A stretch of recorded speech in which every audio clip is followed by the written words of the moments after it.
નમસ્કાર દર્શક મિત્રો, આપ જોઈ રહ્યા છો આઈએસઆરપીસી ન્યૂઝ. હું છું હિરોશિવ દિનેશ કુમાર બાબરિયા કે નમસ્કાર દર્શક મિત્રો, નવા વિડીયો સાથે આપ સૌનું હાર્દિક સ્વાગત છે. હું છું સોલંકી દર્શના.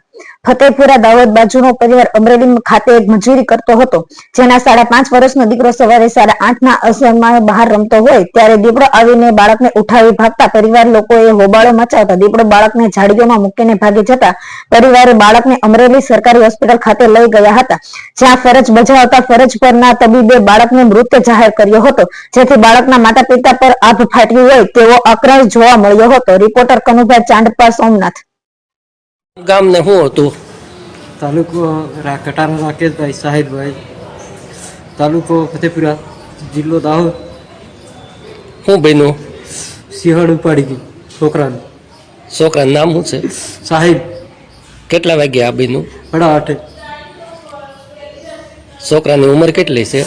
5.5 વર્ષ. પછી તમે શું કર્યું બાળકને આ ઉપાડ્યા પછી? દવાખાને લઈ. અત્યારે કોણ કોણ હાજર છે? અમે શેઠ ને બધા હારે. ઓકે સર, અહીંયા બનાવ શું બન્યો છે અત્યારે?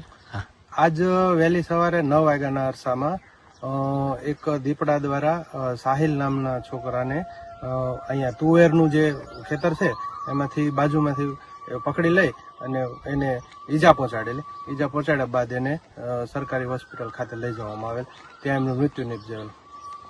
સર, હવે આગળની કાર્યવાહી શું કરવાની છે? પિંજરા 3 મૂકવામાં આવેલા છે અને સ્ટાફ સ્કેનિંગ શરૂ છે. દીપડો લોકેશન છે, એને પકડવાની કાર્યવાહી શરૂ છે.